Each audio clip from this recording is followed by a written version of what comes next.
आज मैंने पूरे सामर्थ्य से पितामह का सामना किया, परंतु उन्हें परास्त करने में असफल रहा।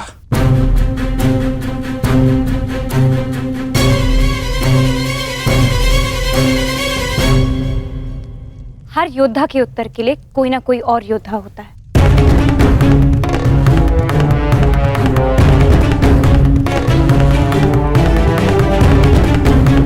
केशव, आप ही तो कहते हैं ना कि कभी कभी भाग्य स्वयं चलकर हमारे पास आता है, किंतु शिखंडिनी अब तक क्यों नहीं आई? उसे इतना समय क्यों लग रहा है केशव?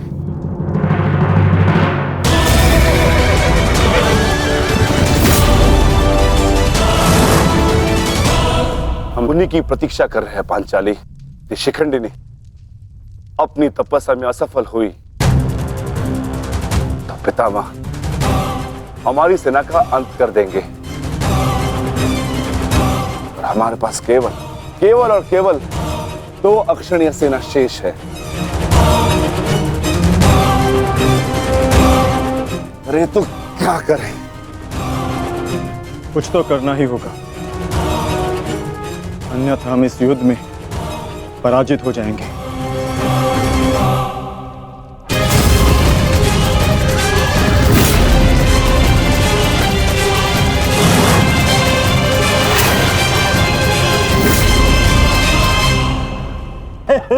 विजय हमारी हुई आज फिर से। परंतु सबसे अधिक प्रसन्नता मुझे तब होती है जब वो धनुर्धारी अर्जुन के मुख पर मैं भय देखता हूँ। केवल 2 अक्षुणी सेना शेष बची है उन पांडवों के पास, और शीघ्र ही वो 2 अक्षुणी सेना भी समाप्त हो जाएगी। अंत हो जाएगा उनकी सेना का और उन पांडवों का। अवश्य अंत होगा, नाश होगा, क्यों नहीं होगा?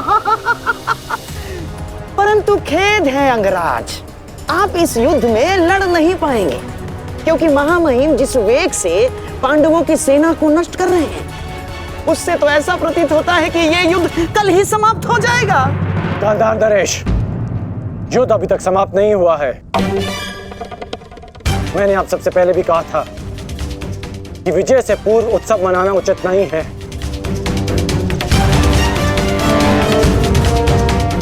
हो सकता है कि कल पांडवों को महामहिम के प्रहार की ढाल मिल जाए।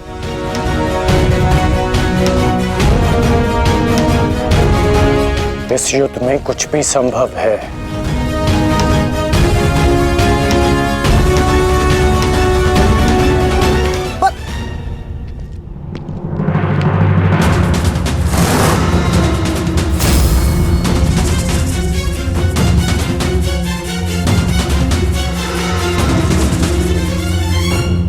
कौन हो तुम?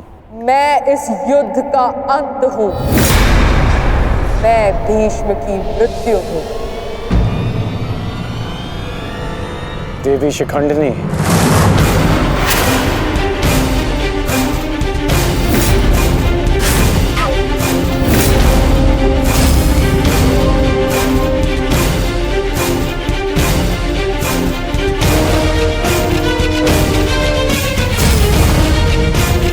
देवी नहीं देव, स्त्री नहीं पुरुष, शिखंडिनी नहीं।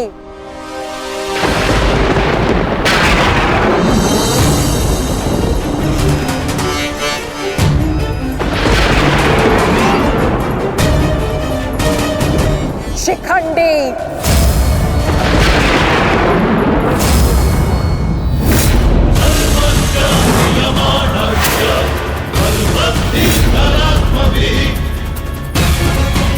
ये मैं हूं, और कल मेरे उस वचन की पूर्ति होगी जो मैंने पांचाल युद्ध में तुम्हें दिया था अंगराज। एक दिन ऐसा आएगा अंगराज जब भीष्म मेरे सामने खड़ा होगा, और वहां ना तुम उसकी रक्षा कर सकोगे ना तुम्हारा ब्रह्मास्त्र। स्मरण रखना, एक महायुद्ध होगा, महाविनाश होगा, और उस विनाश को तुम भी नहीं रोक पाओगे।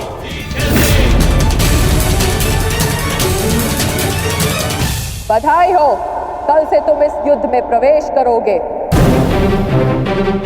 कल कुरुक्षेत्र एक योद्धा को विदा करेगा और दूसरे योद्धा का स्वागत।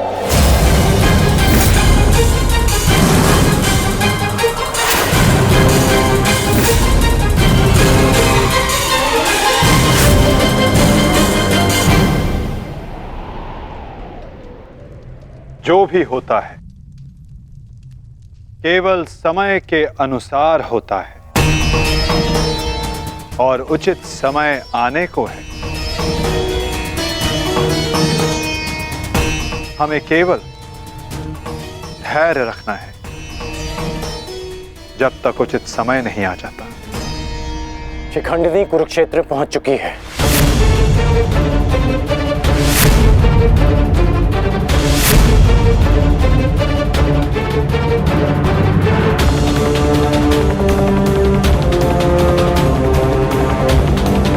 शिखंडिनी के आगमन में आपकी संभावित मृत्यु छिपी है, फिर भी आप मुस्कुरा रहे हैं।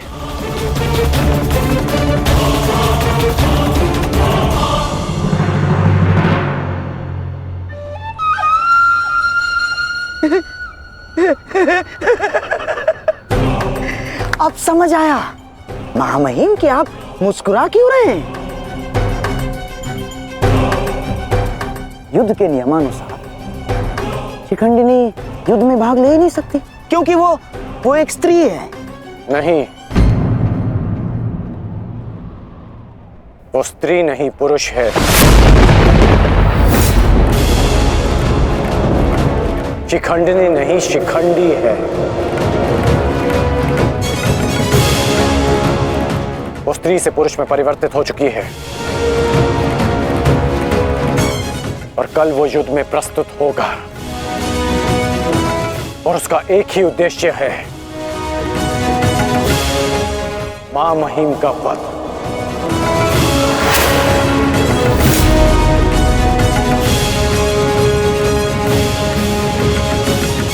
हाँ, एक स्त्री अपने प्रतिशोध की आग के चलते पुरुष बन गई। अद्भुत। भला यह कैसे संभव हुआ? कैसे हुआ वो छोड़िए मामाश्री, अब ये बताइए कि करना क्या है।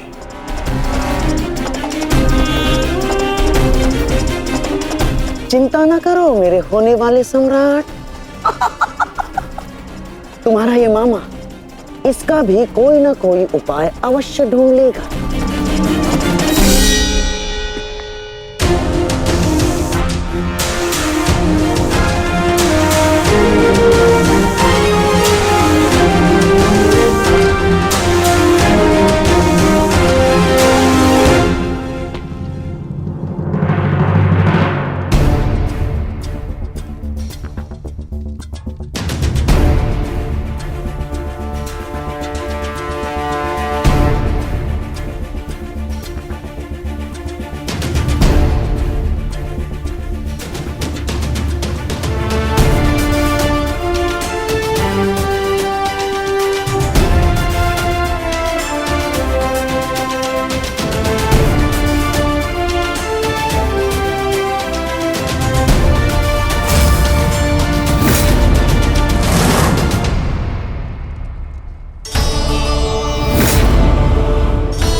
नहीं पांचाली, समय बदल गया है। तुम्हारे समक्ष शिखंडिनी नहीं शिखंडी है। एक पुरुष, एक पुरुष, एक पुरुष।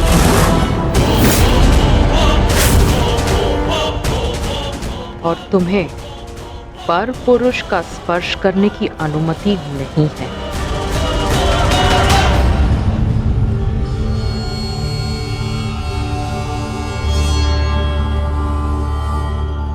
जब हमें सबसे अधिक आपकी आवश्यकता है, आप हमारे समक्ष प्रस्तुत हैं।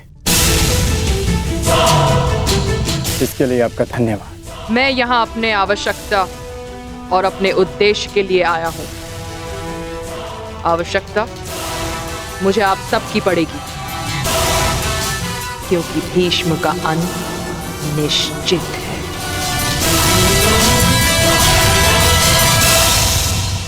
ये मेरा वचन है, हम आपका पूर्ण रूप से समर्थन करेंगे, फिर चाहे कुछ भी हो जाए। युद्ध भूमि में हम आपके साथ खड़े रहेंगे और अंत तक युद्ध करेंगे। हमें ये कार्य कल ही संपन्न करना होगा, क्योंकि मेरे पास मेरे जीवन का लक्ष्य पूर्ण करने के लिए केवल एक ही दिन है।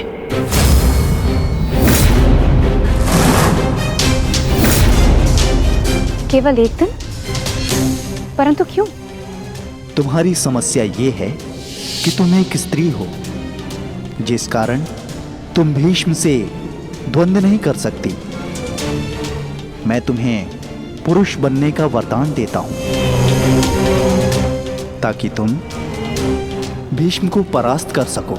किंतु स्मरण रहे कि ये वरदान केवल 8 प्रहर अर्थात एक दिन के लिए रहेगा।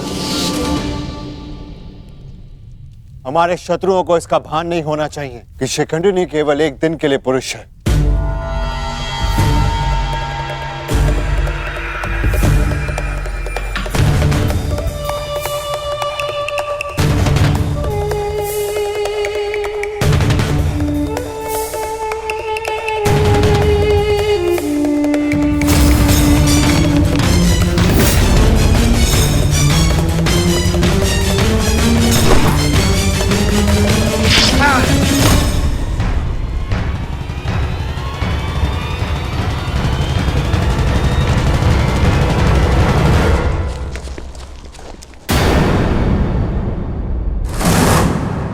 अपने वेश से ये गंधा का निवासी प्रतीत होता है। अर्थात ये मामा शकुनी का गुप्तचर था। सौभाग्य ये कि यहां से जीवित नहीं जा सका। किंतु इस गुप्तचर का संदेश शत्रु तक पहुंच चुका है पार्थ।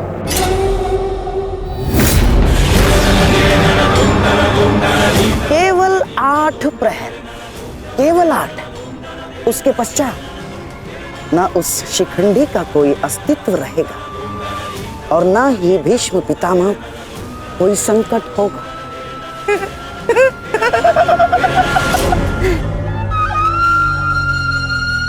क्या होगा यदि तुम्हारे पितामह कल युद्ध भूमि में प्रस्तुत ही ना हो तो? उत्तम विचार मामा।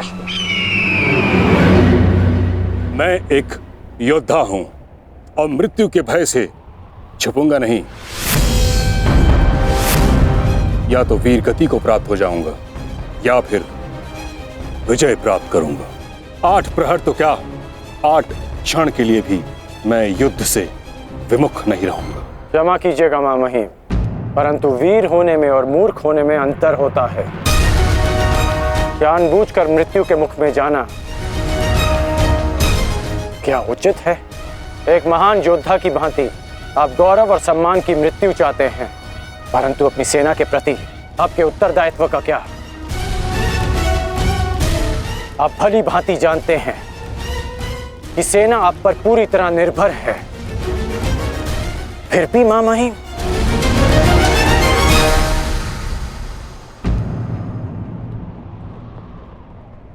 अंगराज ठीक कह रहे पितामह।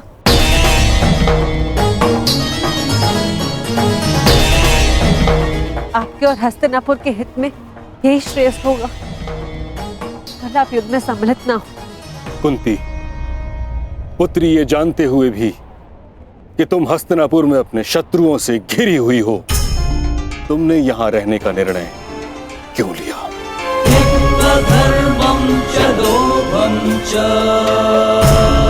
क्योंकि हम सब कर्तव्यबद्ध हैं।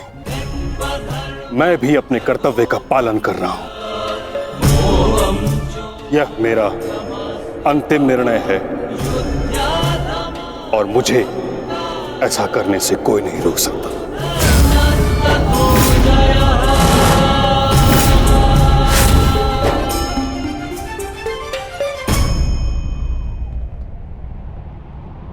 मित्र, चाहे कुछ भी हो जाए, कल तुम्हें पितामह की रक्षा करनी होगी। हम अवश्य पितामह की रक्षा करेंगे, किंतु इससे पूर्व ये अधिक महत्वपूर्ण है अंगराज, हमारी समस्या का अंत होना। हमें समय मिलते ही शिखंडी का वध करना होगा।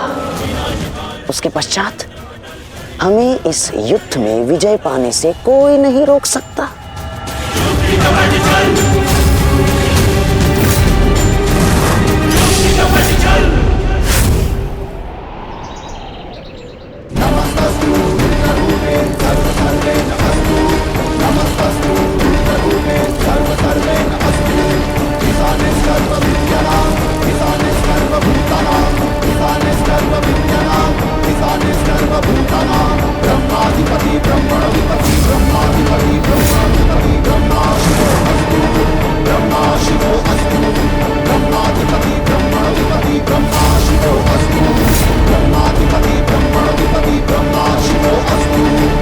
मां महिम, गंगा पुत्र, आप ऐसा क्यों कर रहे हैं? मैं केवल अपने धर्म का पालन कर रहा हूं। मैंने सदैव यही किया है। युद्ध भूमि में पूर्ण सहयोग दूंगा, और यदि इस युद्ध भूमि में मेरा अंत हो गया तो मुझे इस बात का गर्व होगा कि एक योद्धा का अंत रणभूमि में होगा। मैं आपसे विनती करता हूं, रुक जाइए। ऐसा मत कीजिए मां महिम, आप इसका परिणाम जानते हैं। रुक जाइए मां महिम। आपको वचन देने के कारण मैं 9 दिनों तक रणभूमि से दूर रहा, क्योंकि मुझे लगता था कि आप जो भी निर्णय लेंगे वो हस्तिनापुर और हमारी सेना के हित में होगा। विश्वास था कि आपके होते हुए हम ये युद्ध नहीं हार सकते। फिर क्यों आप ऐसा कर रहे हैं? एक कौरव भरे अंत के लिए आप पूरी कौरव सेना का संहार नहीं कर सकते। क्या इसलिए आपने सूत पुत्र को युद्ध भूमि से दूर रखा? यदि तुम्हें ऐसा लगता है तो ठीक है। सूत पुत्र कर्ण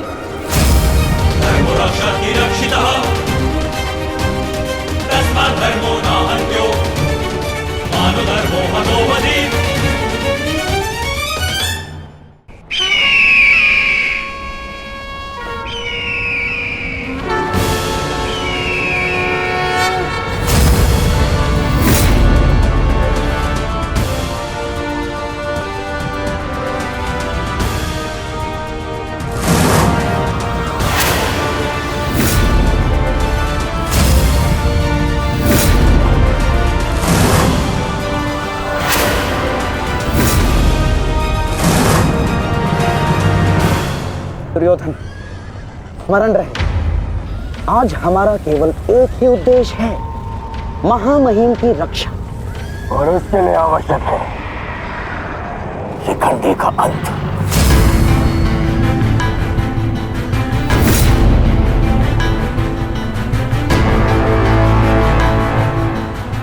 आज मैं शिखंडिनी का कवच बनकर उनकी रक्षा करूंगा। चाहे कुछ भी हो जाए, हमें शिखंडिनी को पितामह तक पहुंचाना ही होगा। स्मरण रखना पार्थ, किसी के जीवन का उद्देश्य पूर्ण करने में उसकी सहायता करने से अधिक पुण्य और आनंद किसी और कार्य में नहीं आता। और मुझे पूर्ण विश्वास है कि तुम पूर्ण रूप से अपना कार्य पूरा करोगे पार्थ। आक्रमण! आक्रमण!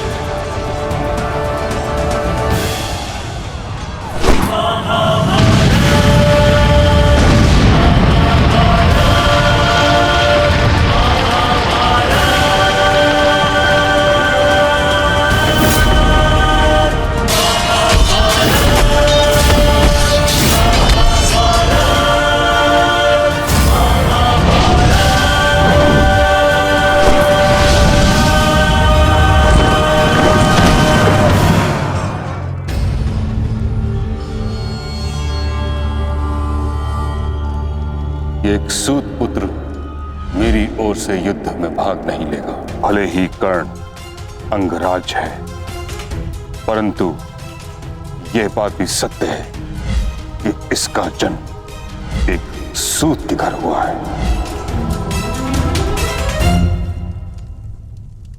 पुत्र,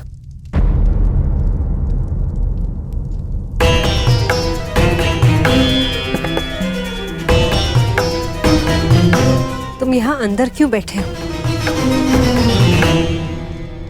क्योंकि अभी भी मैं महामहिम के आदेश का पालन कर रहा हूं। एक सूत पुत्र होने का मूल्य चुका रहा हूं।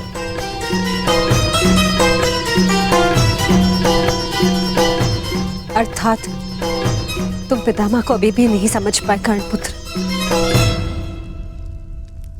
उन्होंने तुम्हें युद्ध में भाग लेने से इसलिए नहीं रोका क्योंकि तुम एक सूत पुत्र हो,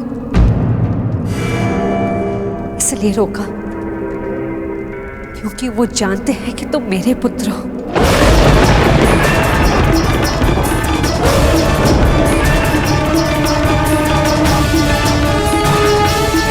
एक भाई एक दूसरे से द्वंद्व ना करे, एक दूसरे का रक्त ना बहे, इसलिए उन्होंने तुम्हें यही रहने का आदेश दिया।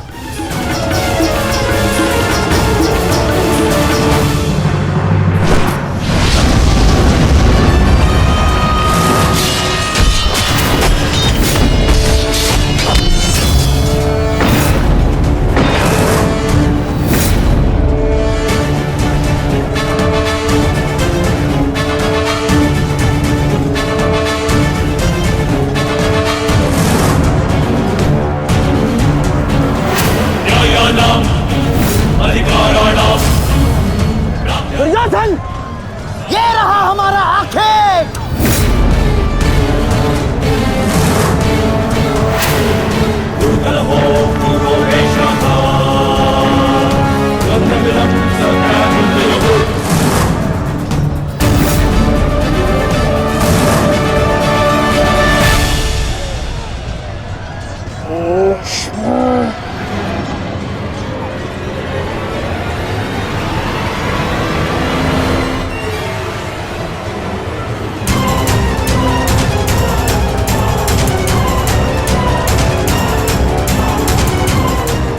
शिखंडी,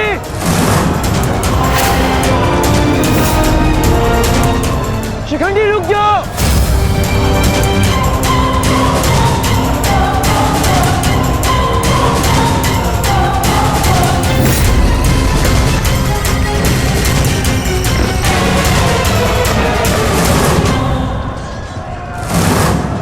देश, तुम्हारा समय पूर्ण हुआ।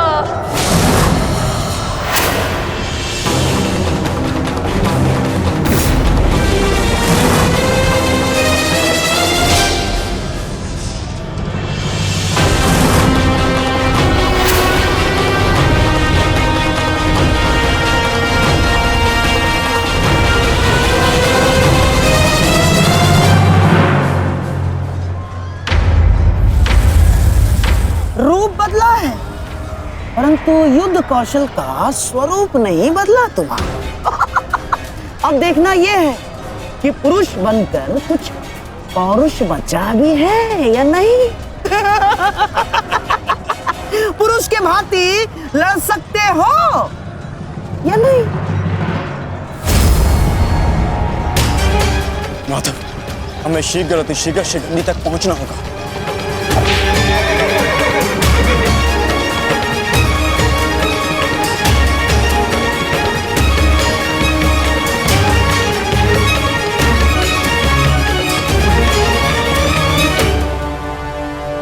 इस समय युद्ध भूमि में क्या हो रहा है संजय? क्या शिखंडी ताक्षी तक पहुंच गया है? नहीं महाराज, वो अभी तक कौरव महारथियों के मध्य में फंसा हुआ है।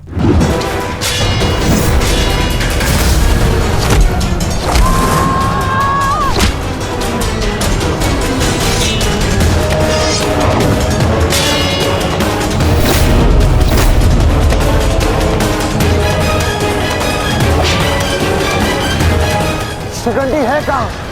कितना समझाया था फिर भी ये द्वीप तोड़कर कहाँ चला गया शिखंडी?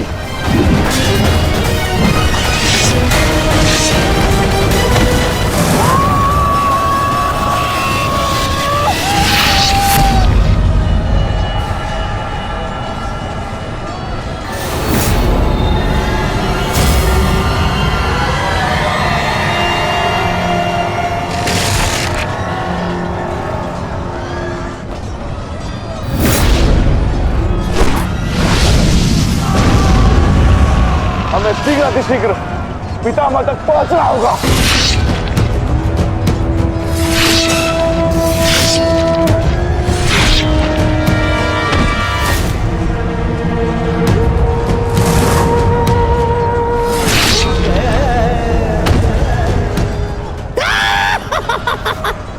पितामह की सबसे बड़ी बाधा का अंत हुआ।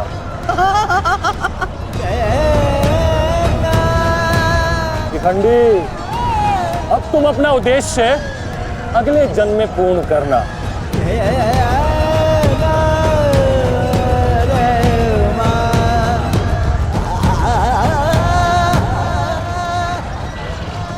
आधा दिन बीत चुका है माधव, किंतु शिखंडी कहीं नहीं दिख रहा। हम कौरवों के मध्य में खड़े हैं माधव, अब हम क्या करें? तुम शिखंडी की चिंता मत करो पार्थ। शिखंडी केवल पितामह को शस्त्र त्यागने पर विवश करेंगे। वास्तविक कार्य तो तुम पांचों भाइयों का है पार्थ। तुम में से केवल एक का प्रहार गंगा पुत्र को पराजित करने के लिए पर्याप्त नहीं है पार्थ। केवल तुम पांचों के सम्मिलित प्रहार से गंगा पुत्र को पराजित किया जा सकता है।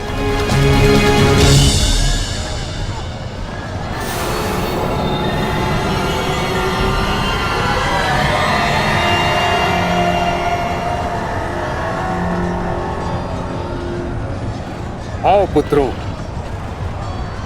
मैं तुम्हारी ही प्रतीक्षा कर रहा था।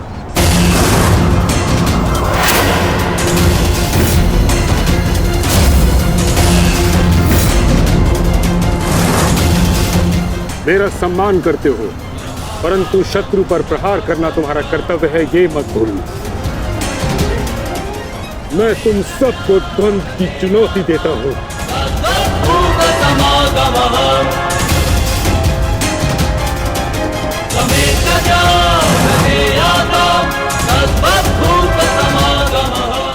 तुम पांचों मिलकर मेरा अंत कर सकते हो।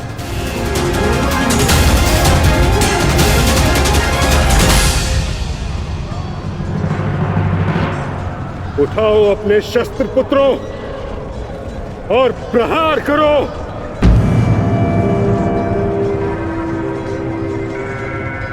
यह तुम्हारे पितामह का आदेश है।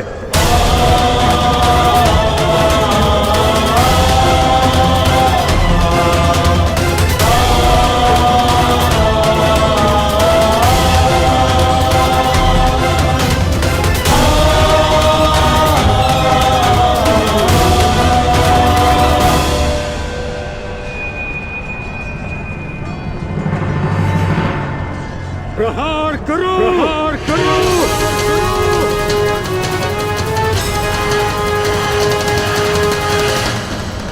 सैव धर्मः सोधर्मः देशकाले प्रतिष्ठितः अदानः हिंसा धर्मो यावत्तिकः स्थितः अदानः हिंसा धर्मो यावत्तिकः स्थितः।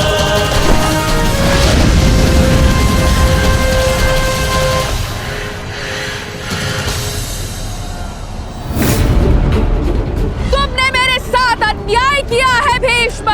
मैं नया जन्म लेके आऊंगी भीष्म, तुमसे प्रतिशोध पूर्ण करने।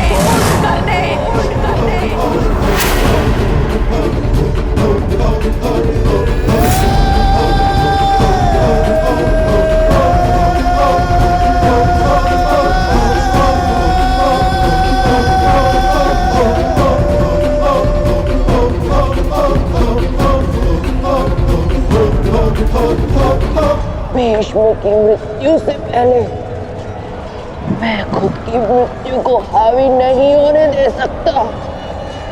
अपने जीवन का उद्देश्य पूर्ण करे बिना मैं इस दुनिया से नहीं जा सकता। भीष्म का अंत निश्चित है।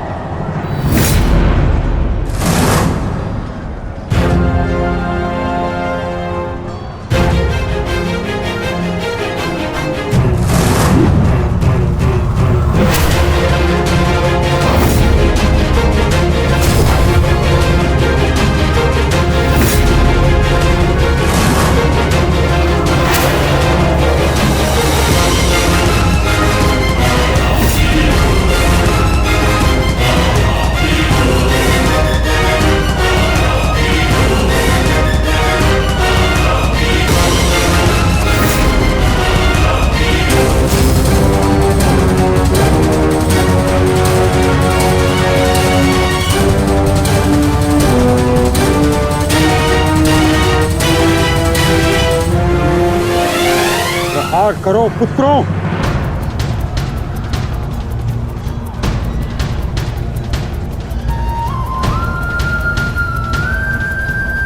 भीम पुत्र, मेरे साथ द्वंद्व करो। इसके बाद तुम्हें मुझसे द्वंद्व करने का अवसर नहीं मिलेगा।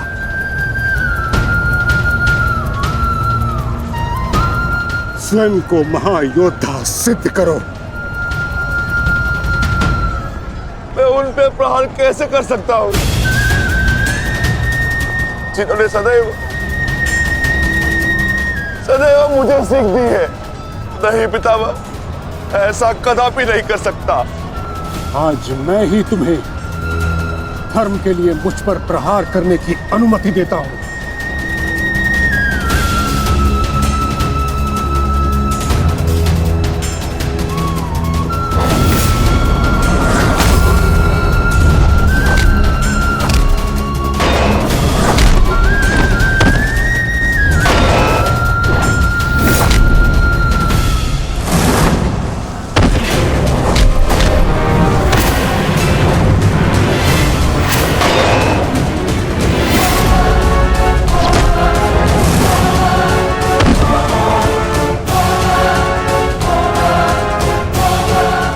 प्रहार करो पुत्रों, हार मत मानो।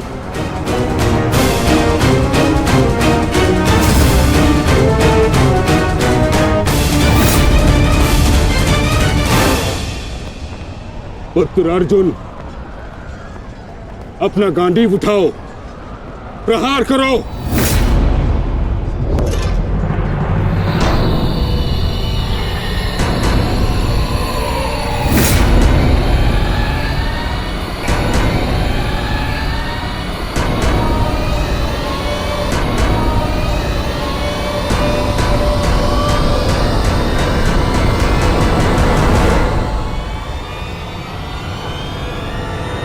मेरा वचन है अंबा देवी, जब भी तुम मेरा काल बन के मेरे सामने आओगी, मैं तुम्हारे समक्ष अपने शस्त्र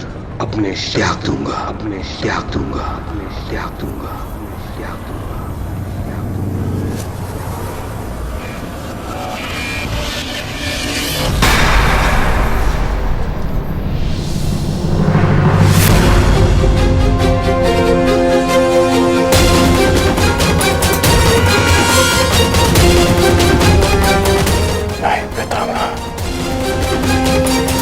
आप ऐसा नहीं कर सकते।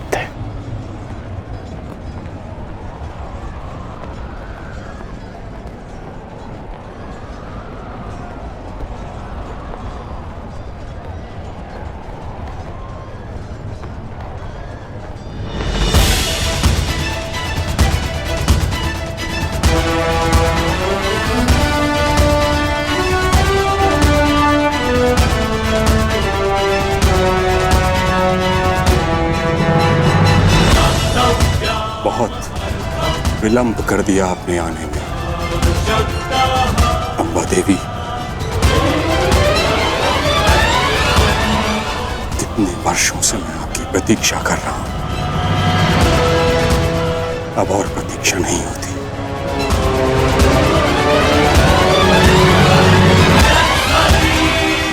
मुक्त कर दीजिए मुझे इस जीवन से।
नहीं पुत्रों, मेरे लिए व्यर्थ चिंतन मत करो, अपना उद्देश्य पूर्ण करो।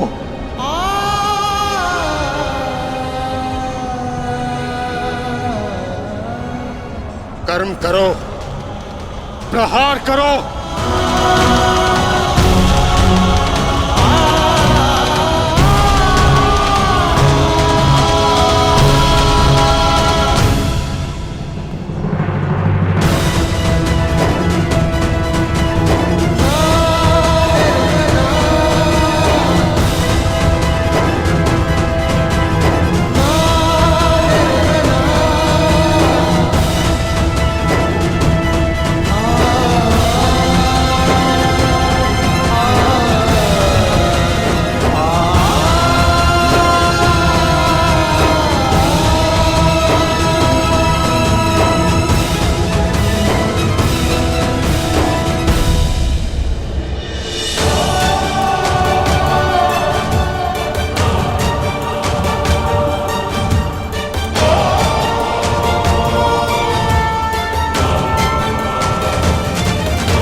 यही तुम्हारा अंतिम अवसर है पार्थ।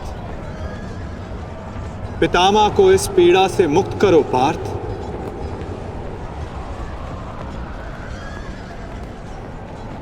प्रहार करो पार्थ। मुझे मुक्ति दो पुत्रों।